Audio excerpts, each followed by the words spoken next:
Great, thank you for the opportunity. What I get to do is to think about where we're going long term. Right? What I get to do is I get to align a passion that I have to make sure that our planet is around, that our lives continue for my 3 kids, Max, Sam, and Tess. What I get to do is to work at a company that I can help drive forward and to think longer term than ever before, and to hopefully partner with a lot of others to make a real impact. Just, if you resonate with any of that, just recognize where you sit. The opportunity that we have every day because of where we sit, what our jobs are, is incredible. You know, I'm blessed by that. I hope you are too, and I hope you recognize how amazing that is to get up every day and know that you're having an impact, you're doing good, and you're thinking and planning for the future. As we think about sustainability, that's what it is.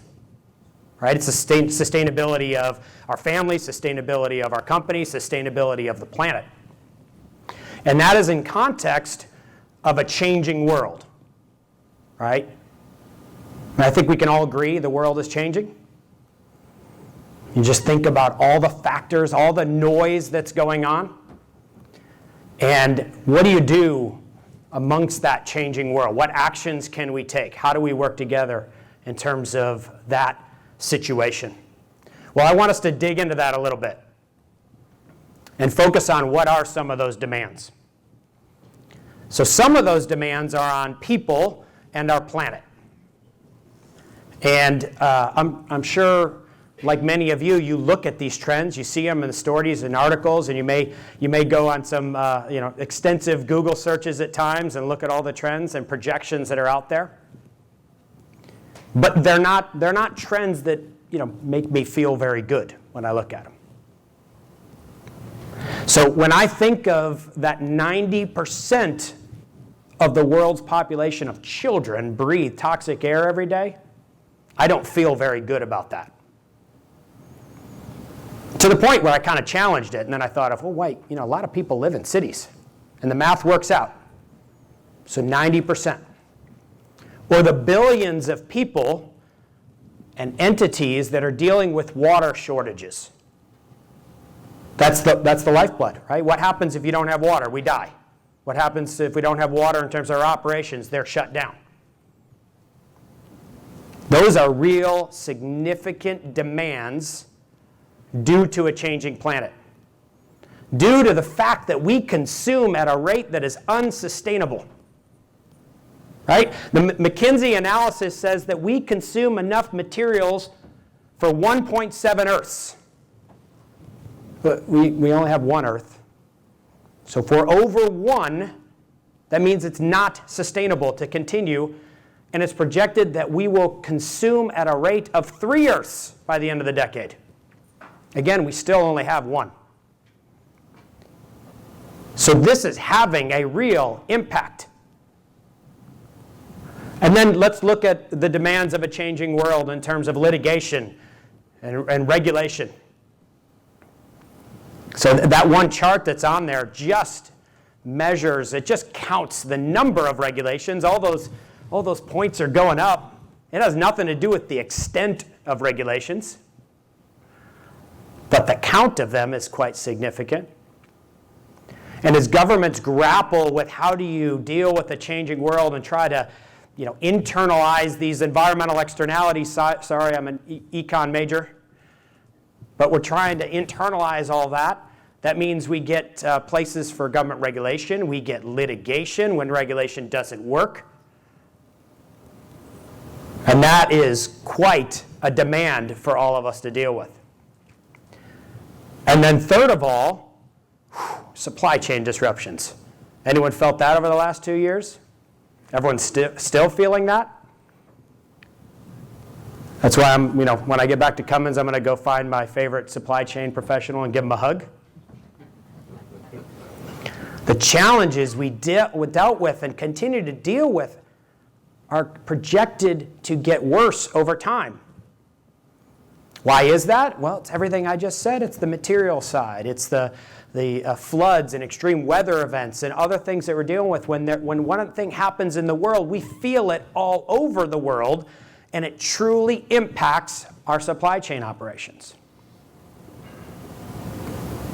So these are demands that we feel personally, but also our companies feel.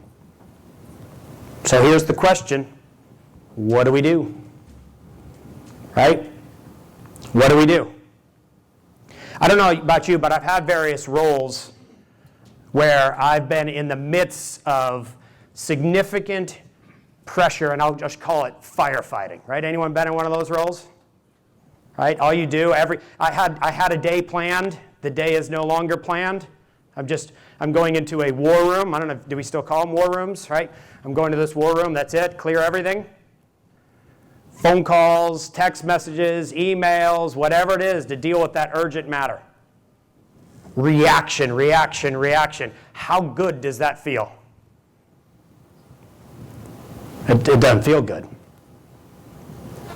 And it is really, really difficult to look forward.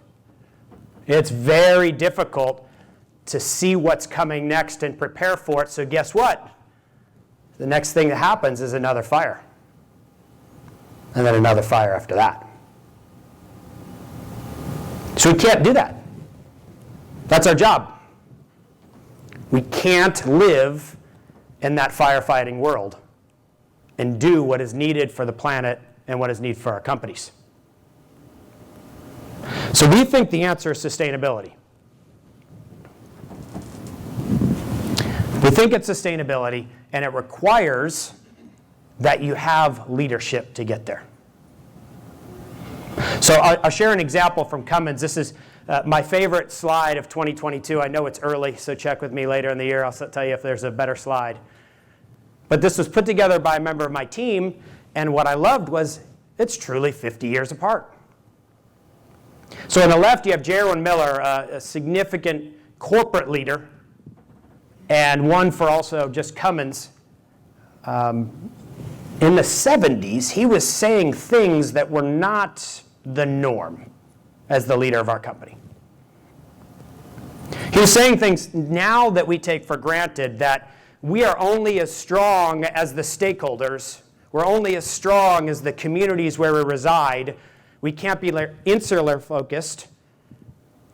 We have to branch out. We have to take a comprehensive approach. That's the survival in the long term. Something that we talk about a lot now, but wasn't so popular in the 70s. And then you fast forward 50 years to our CEO, Tom Linebarger, now, who's saying we are committed, we must act, we've got to address climate change. So these leaders, visionary, and driving us to act ahead of time. And Tom was very involved in 2006 when Cummins set its first public greenhouse gas reduction goal from our facilities. We had no idea what we were doing, by the way. I mean, we had managed energy. Yes, you got to reduce costs and everything else, but only once we set a public goal, which we freaked out about, didn't want to do, right? And we kind of did it, and it was a non-event. All it did was mobilize our resources, focus on something, give engineers a bunch of things to measure, problems to solve, and we achieved the goal. But I remember all of the, I don't know, let's call them arguments or differences of opinion about whether we should set a public goal back in 2006. It takes visionary leadership to say, hey, let's just do it. If we're going to hold ourselves accountable, why not have everyone hold us accountable? It's that type of visionary leadership that you all have to have, and you have to convince others around you to see that future. Because guess what? The what ifs are here now. Right? The things that we've been talking about are upon us. So if you're not in front of it, you're firefighting all of this. You're firefighting, I have to provide my data to, I don't know, anyone want to do acronym soup? SASB, GRI, TCFD, right? You want to go down the list? SEC coming too. Or we want to talk more acronyms like PFAS regulations, plastics. So all of this that we've projected, that we've talked about, is just building up on top of us. You got to have the visionary leadership because, again, what if is here and now, and that's why you got to build and take the sustainability actions. You must act before it is required. You must move to a proactive state. You must be empowered and empower others to move. And that's what Planet 2050 is. So Planet 2050 for us was our next round of sustainability planning. But it's different. It's bigger. It's more significant. It's a little bit scary from where I sit. Because we not only had to create it, but we also have to implement it and meet it. So Planet 2050, it chose the year 2050 because as we were looking at the trends and the aspects that I talked up front, we kept seeing 2050 as the end point. Like, by 2050, this is what's going to happen. We saw things like, by 2050, if we keep consuming and throwing plastics everywhere like we do currently, there will be more plastic by weight in the oceans than fish. I always love to just sit there a little bit because that one still hits me hard. That's not sustainable. So if the scientists and the experts are saying, by 2050, this shall happen. By 2050, we need to do this thing. We just said, well, then let's make the 2050 plan. And that, again, that was really, really interesting conversations for a company. You all work in companies, right? How far ahead do you really plan? We do really great one year, right? We work hard at 3 years. Maybe you all do better. 5, 10, 15, 20. I was saying, hey, let's have a 3-decade plan. They didn't kick us out. But it was about, this is interesting, the sustainability actions and plans that we're taking, but where are we going? Are we just doing what we can? Or are we doing what we must? Are we doing what the experts say we need to do? That's what Planet 2050 is about. It's about setting those aspirational targets and those focus areas so that we know where we're headed. We know where the goalposts are now. So Planet 2050 has 3 different focus areas. The first one is communities. Again, it goes back to that long history of we are only as strong as the communities where we reside. And by 2050, we want, and this is because we have a bunch of engineers, so we do some math, we say the sum of our environmental good is greater than the sum of our environmental cost. Now, I mean, that's a simple equation, but that's difficult to do. Now, we do some of that today all around the world. So in areas where it's water scarce, we go water neutral, meaning we work with the community to get the community access to greater water than we use at our plant. But I'm talking about doing that for everything we do in that community. We have greater environmental good. That's the aspiration. The second area is around climate change and clean air emissions, doing our part for that. Carbon neutral products and operations. So that's what you call an audacious goal. To take a 100-year company, as we were in 2019, that makes engines, primarily diesel engines, natural gas engines today, hundreds of sites all around the world, and say we're going to go towards carbon neutral products and operations by 2050. I will admit I do not know exactly how we're going to do that. That should not be surprising to you. But it's okay. It's okay to say, this is where we're going. We now have goalposts. And so now let's put together the plans and the actions and the investments and the needs to get there. The third area of Planet 2050 is around natural resources. I talked about all the material consumption. And so that's just 2 words for our aspiration. Again, you take all this complexity and we can just boil it down to what are we doing on natural resources by 2050? Waste nothing. Just because it's a simple 2 words doesn't make it simple to do. But waste nothing. That's our aspiration. So this is the trajectory we're on, and again, it is about getting out in front and taking the actions before it is required and move to a proactive state. That's what Planet 2050 is for us. And a key piece of this is on Destination Zero. And Destination Zero is the product piece. Okay? So while I mentioned 3 decades out, looking in 3 key areas out to 2050, you might be sitting there going, that's interesting to have aspirations, but what does it do for all of your employees and everyone? How does it impact decisions today? So we have boiled that down to 9 quantitative 2030 goals that are public and that we report on and we measure. It goes down to site level. It's got to be integrated into the whole company. So you have, what are we doing this decade on our way to where we're going across 3 decades? And that's science-based targets. And that science-based target for our products is enveloped in what is called Destination Zero. The commitment that we have to transform who we are as a company, what we make, and the direction for where the world is going, where the world needs us to go. And so I'd like you to watch this video with me.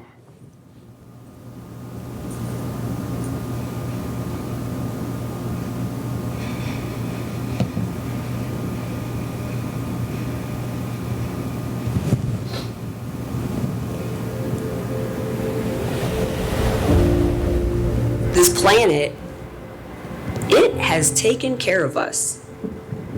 Unfortunately, we're not returning the favor. Some people say that the Earth is very fragile. The Earth is not fragile. It's us who are fragile. We're not understanding what our impact is, but we're going to feel it. We need to try to protect and preserve this the most that we can. The first time you see the Earth from space, it is the most beautiful thing that you ever saw. And you see the atmosphere, it is just a thin veil. It almost gives you the impression that you could just wipe it off. If you did that, all life on Earth would disappear. I flew in space many times, over a span of nearly 2 decades. And I was able to see with my own eyes the changes in the planet. I grew up in Bangalore, India. Bangalore saw tremendous economic growth. Sadly, that came with a lot of environmental challenges. Climate change is the existential crisis of our time. We have got to take action.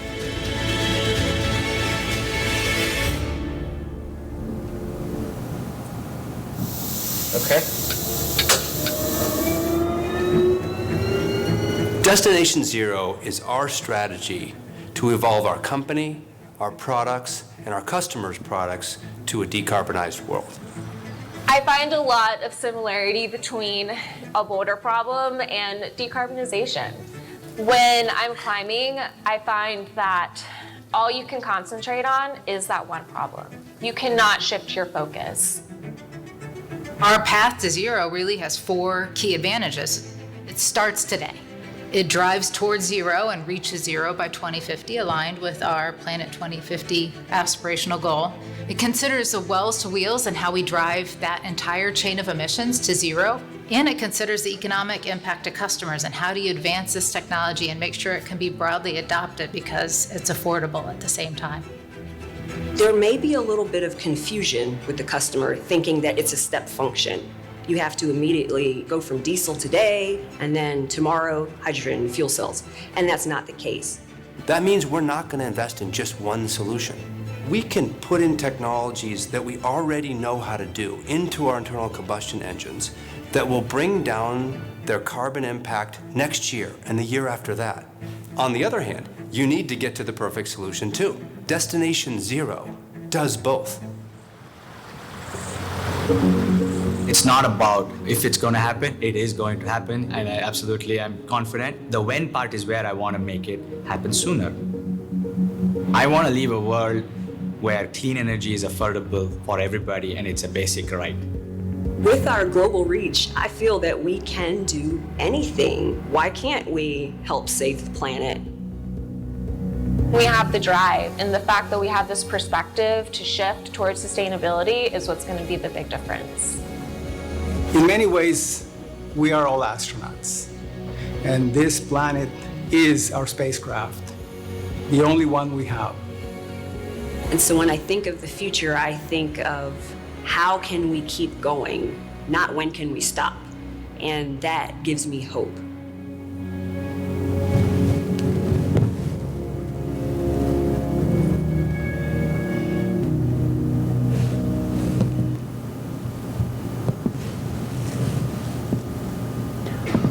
Okay. So that's the plan that we have introduced, and you saw from there our CEO, our COO, various people talking about the direction that we're on. It is a significant undertaking because we are transitioning as a company, but we're doing the transition that the planet has to do, that we as consumers need to do and need to take on. So our investments and the portfolio of technologies that we have now, from diesel, natural gas, hybrid, battery electric, fuel cells, all under one roof, providing customers different applications, different parts of the world. What do that transition look for them? Right? We can reduce greenhouse gas emissions today, and just like Tom said, we also need to be moving towards that perfect solution in terms of the zero emissions future. This is not easy. It's significant, and it really takes a lot of focus and attention, a lot of deep conversations about where to invest and what actions to take and at what timing. But it's one that it's a common goal that everyone in the company can contribute to. And that alignment is really, really critical for where we're going. Now, this session that we have today digs into supply chain. So I want to dig a little bit into that because now you have the broader context and the actions that we're taking. I want to go deeper into why are we focusing so much on our products? That might be obvious to you all, but I think it's worthwhile to talk about how we have prioritized our actions and frankly how we all need to prioritize. And so the key is to think across the life cycle. So if I was to just talk about Cummins' environmental impact, greenhouse gases, waste, and water, from what we do, from just what we do, it's a small impact. Now, it's significant to us. We need to take a lot of actions, and we are. But the biggest impact we have on greenhouse gases are when those products are used by our customers in the marketplace, right? Products in use, right? So I think we can all geek out a little bit. Scope 3 emissions, right? I don't talk about Scope 3 emissions at dinner table. I don't know if you do, but I don't. Maybe I should. But Scope 3 emissions, right? Product in use emissions. That's our biggest impact. That's the place where we are going to help drive the change the most, is on greenhouse gas emissions from our products. Where do we use the most water and waste? It's the stuff we buy. Right? So it's those Scope 3 emissions in terms of the other end of that life cycle approach. And we have to look comprehensively at that. You've got to take that full look to understand what are the areas where we're having an impact on the environment, and thus what actions do we need to take according to that to make a real difference. Otherwise, if you're not going to have an impact, why take the action? Right? That's the type of prioritization. And for us, that is the big deal. It is in that Scope 3, and we've got to think across that. It is being required more, but it's also the only way that we get to where we need to be to deal with all those trends and those demands that I mentioned up front. So let's just look at a couple examples. This was talked about in the intro, I think, quite well. This is just one engine. This is ISX 15-liter engine for Cummins. And from a value chain standpoint, just look at those numbers. We get up to 3/4 of the impact of the cost of goods sold, the bill of materials, is all in the supply chain, suppliers. So when we do the analysis about how to address the footprint of the ISX 15-liter, that means working 12 layers deep. That means working with 400 different suppliers to understand what the big impacts are. That means having that data, having those contacts, having it in a way that's readily available to make decisions. Another example is from a customer active in the data center space that has made audacious goals, again, from a life cycle analysis standpoint. Right? We can get back into the acronyms again, LCA or EPD, Environmental Product Disclosures. Have we heard about those? There's going to be a lot more of them. Right? So zero value chain carbon emissions by 2030. So data center customer, go, you got this.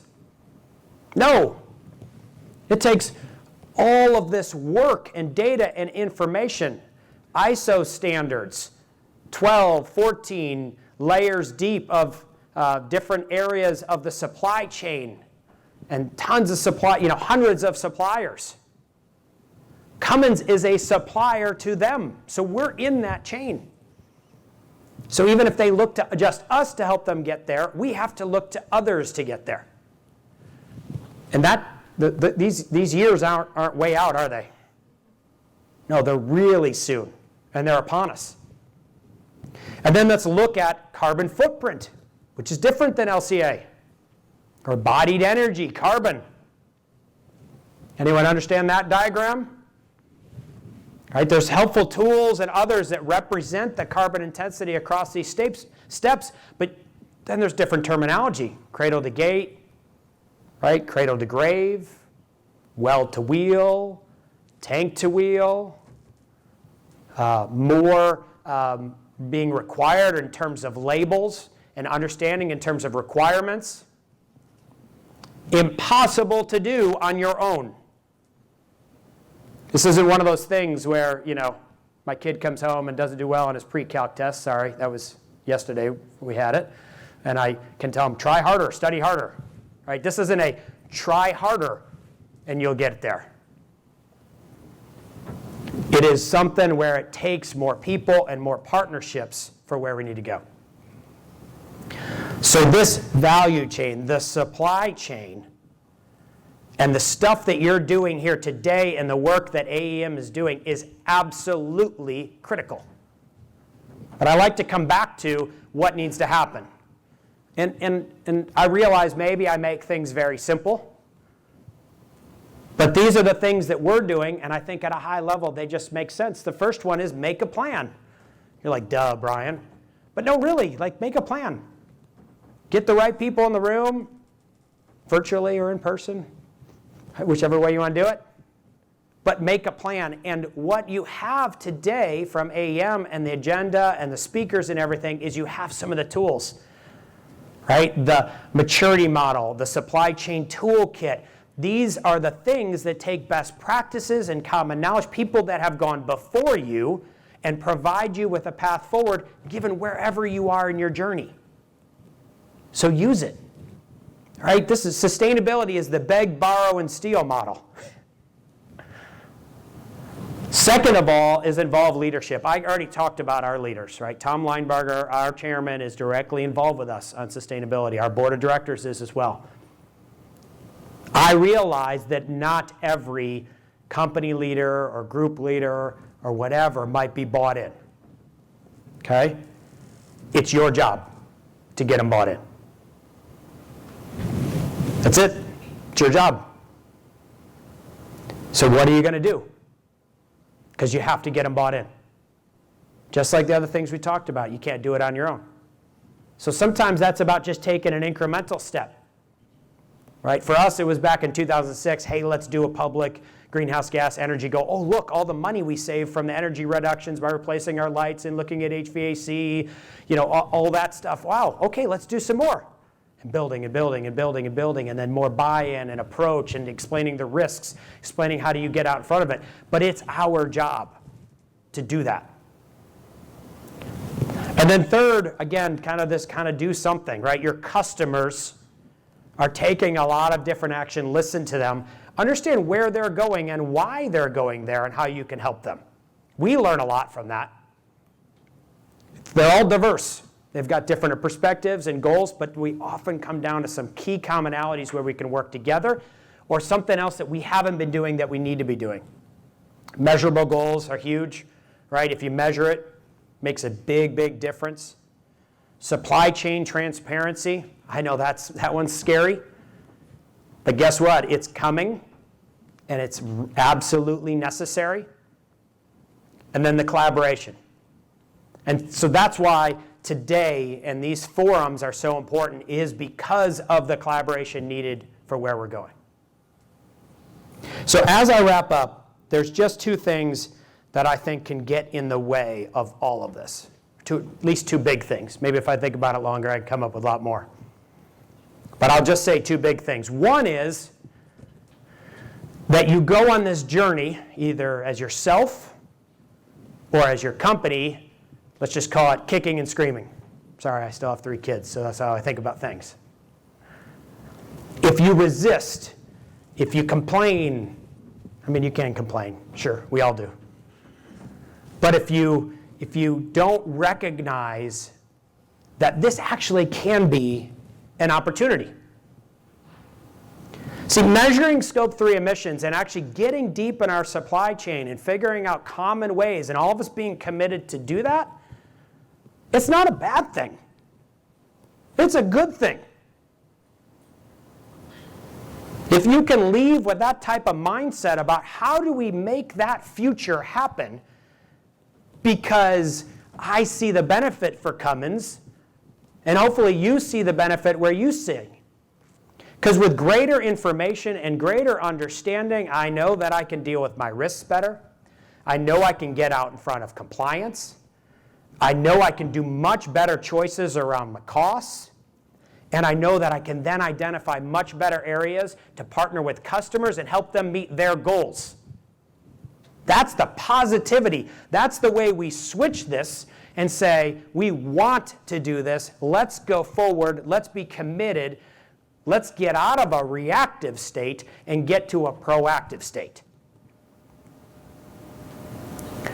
And the last area of challenge, I think, that can really impact us all, because I've been at various times, is I can be overwhelmed by some of the trends and say I'm just one person, we're just one group. We don't have a massive sustainability group.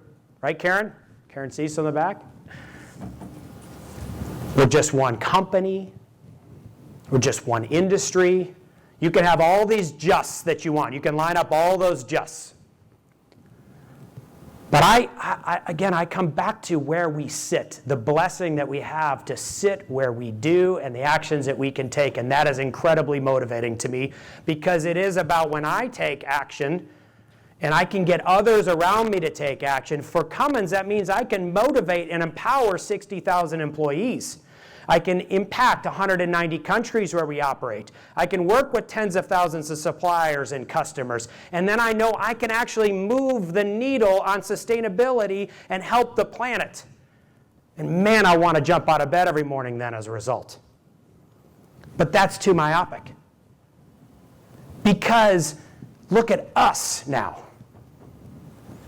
Look at us in terms of all the employees, all the partnerships, the actions that we can take through the toolkit and everything else that we're going to talk about. When we link arms, when AEM link arms, we can move the industry. We can move the needle significantly. So we are the people we're looking for. We're the ones. What a responsibility. What a joy to think about the future and to align our passions and our interests and to make this world a better place and preserve it for generations to come. So thank you for what you do. Thank you for your time today, and thank you for what you will do. It is really an honor to be here with you today. Thank you.